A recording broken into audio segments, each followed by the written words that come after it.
একজন চেয়ারম্যানকে যে এই এলাকার মধ্যে 2000 ভোটার সবাই ভোট দিয়ে আপনারে নির্বাচিত করছে। এখন এই এলাকার মধ্যে আমাদের 20 রকমের কাজ দরকার।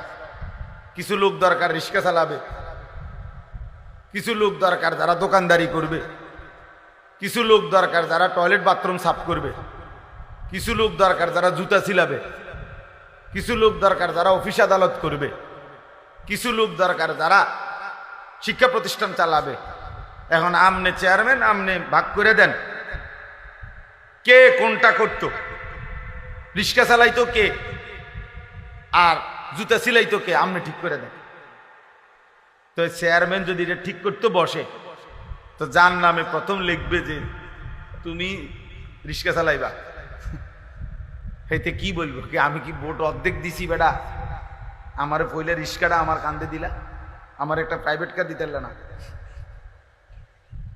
তাহলে চেয়ারম্যানের 5 বছর না 25 বছর যাবে গা এই কাজ বন্টন করে দিতে, এই পিডাপিডিতে তো এবার যান শেষ হয়ে যাবে।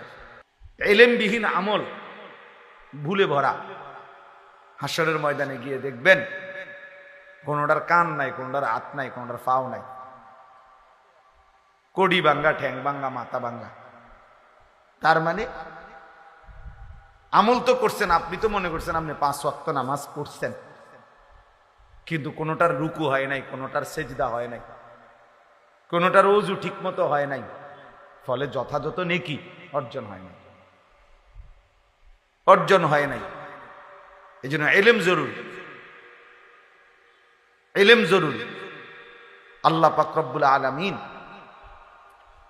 সর্বপ্রথম ইলমের কথা বলছেন, ফা'লাম আন্নাহু লা ইলাহা ইল্লাহু। এই কথার ইলম অর্জন করো যে আল্লাহ ছাড়া আর কোনো ইলাহ নাই। তার মানে কালেমায়ে তাওহীদের জন্য, ঈমানের জন্য ইলম জরুরি, ইবাদতের জন্য ইলম জরুরি। আমি কি বিষয়ের ঈমান অর্জন করব আর আমার ঈমান কি বিষয়ে ক্ষতিগ্রস্ত হবে এটার জন্য আমার ইলম লাগবে। আবার আমি কি আমল করব, কি আমল ছাড়ব এটার জন্য আমার কি লাগবে, ইলম লাগবে, ইলম লাগবে।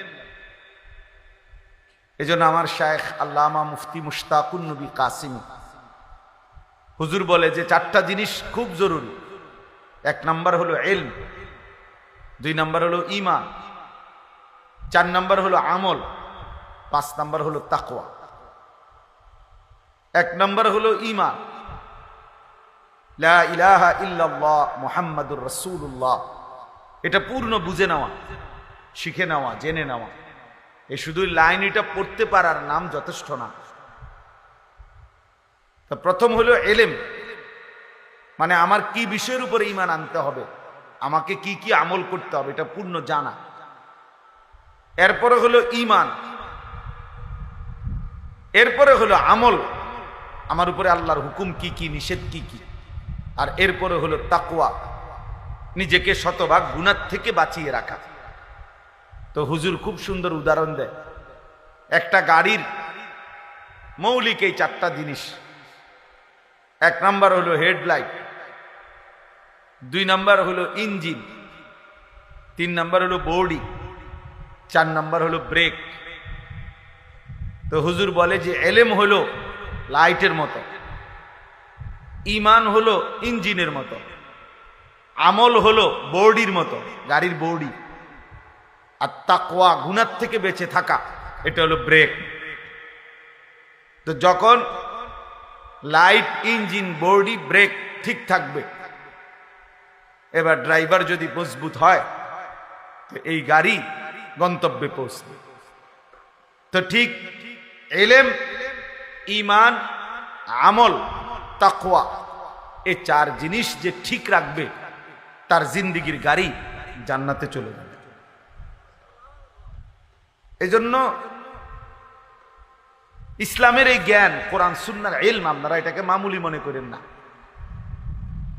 যে কিছু হুজুর পড়ে, ওনারা অল্প কিছু হুজুর কিছু পড়ে সরে মনো কোরআন কিতাব, এটুকুই যথেষ্ট না ভাইয়া। বৈষয়িক শিক্ষা কারো যদি নাও থাকে এটা দোষণীয় না, অথবা এর দ্বারা কিছু আটকায়ও না, কিন্তু কোরআন সুন্নাহর ইলম ছাড়া আপনার মৃত্যু পরবর্তী পুরাটা জিন্দেগি আটকায় যাবে। কিন্তু এই দুনিয়াবি পড়ালেখা না হলেও দুনিয়া চলা যায়, কিন্তু কোরআন সুন্নাহর ইলম ছাড়া আখিরাত চলা যাবে না। যে ব্যক্তি গণ্ড মূর্খ, একেবারে নামটাও লিখতে জানে না, সেও পুরা দুনিয়া ভোগ করে, কোনো অসুবিধা হয় না। বিয়ে করতেও সমস্যা হয় না, বাড়ি করতেও সমস্যা হয় না, নেতাগিরি মাতবুরি করতেও সমস্যা হয় না। বহুত নেতা আছে, মাতবর আছে, নামটাও দস্তখত করতে জানে না। হেইতের বুদ্ধির সামনে বহুত বড় বড় শিক্ষিত ফেল, এক কথা তুড়ির লগে উড়ে যায়। অনেক আছে, আমি তো দেখছি। কত খেপাটা কি টিপসই দেয়, মানে নামটাও লিখতে পারে না, টিপসইও দিতে পারে না, আঙ্গুল দইরা দেওয়ান লাগে। এইটা দইরা দিলে তো বুঝে যে এই আঙ্গুলটা ছাপ দিতে গেছে, এমন মূর্খ। কিন্তু মেলে বসলে, দরবারে বসলে এবার এক কথার সামনে বড় বড় শিক্ষিত ফেল। তাইলে দুনিয়া ভোগ করার জন্য বৈশ্বিক শিক্ষা না হলেও চলে। দুনিয়া তো অন্ধ ব্যক্তিও ভোগ করে, দুনিয়া বোবা মানুষটাও ভোগ করে। যে বোবা, কথা বলতে জানে না, সেও দুনিয়া কামাই করতে পারে, সেও বিয়ে করে, বাচ্চা কাচ্চা হয়, সেও খাইতে পারে, ঘুমাইতে পারে। তাহলে দুনিয়া ভোগ করা একদম সহজ বিষয়, একটা মামুলি বিষয়। আপনি এত বুদ্ধি খাটাইয়া, এত পড়ালেখা করে, এত কিছু কইরা আপনি যেই ভাত মাছ খান, যেই চাল ডাল খান, সে মূর্খ মানুষ এড়িয়ে খায়। তাইলে আর আহামরি কি অর্জন হলো? অতিরিক্ত কি? অতিরিক্ত কি? এই জন্য এটা মনে রাখতে হবে, দুনিয়া এমনিই ভোগ করা যায়। আল্লাহ তাআলা কোরআনুল কারীমের মধ্যে বলছেন, আমি আল্লাহ তাআলা আমার এই জমিনে যতটা প্রাণী সৃষ্টি করেছি, প্রত্যেকের রিজিকের জিম্মাদারি আমি আল্লাহ তাআলা আমি নিজেই আমার কাঁধে তুলে নিলাম। ওয়ামা মিন দাব্বাতিন ফিল আরদি ইল্লা আলাল্লাহি রিজকুহা। আল্লাহ তাআলা বলেন, এই জমিনের মধ্যে বিচরণশীল প্রত্যেকটি প্রাণের রিজিকের জিম্মাদারি আমি আমার হাতে নিলাম। লা নাসআলুকা রিজকা। আরেক আয়াতে আল্লাহ বলে, আমি তোমাদের কারো কাছে এই সৃষ্টি জগৎকে রিজিক দিতে কারো সাহায্য চাই না, কেউ আমারে সহযোগিতা করতে হবে না। তোমরা যদি সবাই আতফাও সাইরা বইয়াও থাও, এরপরও আমি আল্লাহ তাআলা প্রত্যেকের রিজিক আমি একাই পৌঁছাবো। নাহনু নারযুকুক, আমি রিজিক দেব। কেউ যদি মনে করেন আমরা কাম বন্ধ করে দিলে তাই করতে আইয়ে বাত, আপনি বইয়ে থাকেন না, দেখেন না বাত করতে গাই। আপনি দেখেন এই পৃথিবীর লক্ষ লক্ষ কোটি কোটি অন্ধ, বোবা, বধির, প্যারালাইজড, পঙ্গু, এরা কেমনে ভাত খায়? তাইলে এরা কেমনে খায়? আসলে মূলত প্রত্যেক মানুষকে আল্লাহ তাআলা তার দুনিয়ার জিন্দেগি পরিচালনা করে। এজন্য আপনি যদি বলেন যে আমি বসে থাকবো, চাই কোত্থেকে বাত হয় না, আপনি বসে থাকতে পারতেন না। তো আপনি তো আপনার নিয়ন্ত্রণে না, আপনি তো আল্লাহ তাআলার নিয়ন্ত্রণে। তো যার জন্য আল্লাহ তাআলা কাজ করাবে, যারে দিয়া ফয়সালা করছে, তাকে দিয়ে তো আল্লাহ ওই কামটা করাইবেই। আপনি হইয়া থাকবেন কেমনে? আর যাকে দিয়ে করাবে না, সে হাজার লাফাইলে কি লাভ হইবে? তো কাজীটা তাকে দিয়ে করাবে না, সেটা কোত্থেকে করবে, কিভাবে করবে সে? তাহলে এই সৃষ্টি জগতের প্রতিটা নড়াচড়া এটাও তো আল্লাহ তাআলার নিয়ন্ত্রণ, আল্লাহ তাআলার সিদ্ধান্ত। নাহনু কাসামনা বাইনাহুম মাঈশাতাহুম ফিল হায়াতিদ দুনিয়া। কোরআনুল কারীমের মধ্যে আল্লাহ তাআলা বলেন, এই দুনিয়ার জীবনের মধ্যে আমি আল্লাহই প্রত্যেকটা মানুষের জীবিকার উপার্জন কে কোনটা করবে, কিভাবে, কে দেশে কে বিদেশে, কে এই কাজ কে ওই কাজ, সব কিছু আমি আল্লাহ কাসামনা, আমি আল্লাহই বন্টন করে থাকি। বন্টন করে, এটা আমি বন্টন করি। একজন চেয়ারম্যানকে নাই তো আপনি দায়িত্ব দিয়া দেখেন যে এই এলাকার মধ্যে 2000 ভোটার সবাই ভোট দিয়ে আপনারে নির্বাচিত করছে। এখন এই এলাকার মধ্যে আমাদের 20 রকমের কাজ দরকার।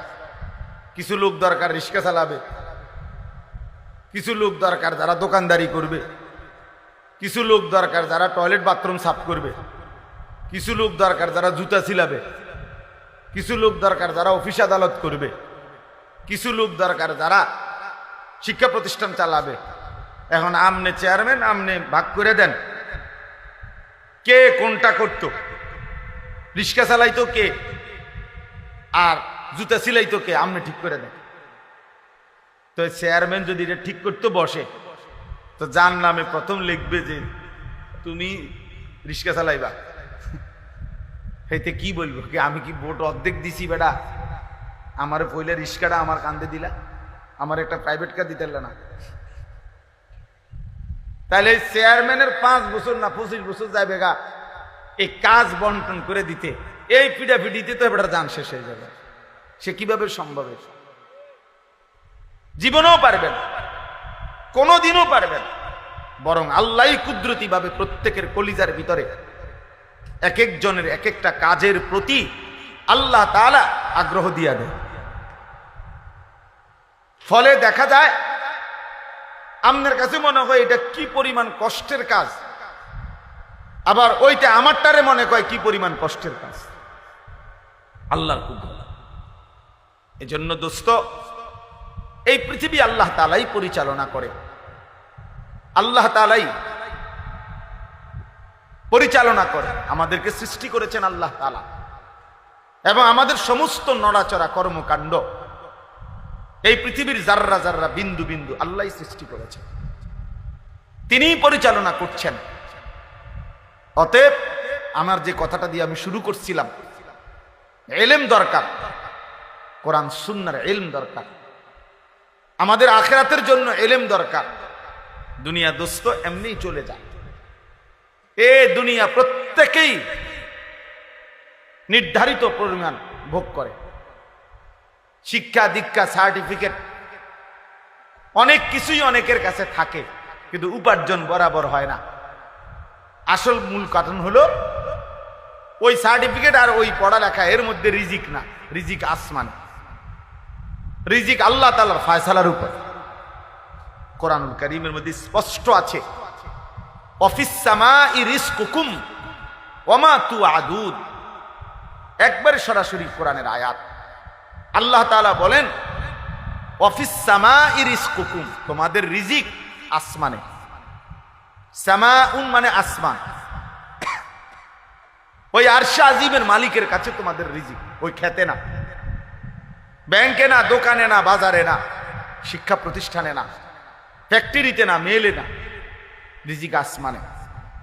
ওমা তুআদুন, এবং তোমাদেরকে দুনিয়ায় যা কিছু দেওয়ার ওয়াদা করা হয়েছে সব কিছুর ফয়সালা আসমান। কোথায় বলেন? আসমানে ফয়সালা। অফিস সামা। ঈমান বহুত জরুরি ভাইয়া।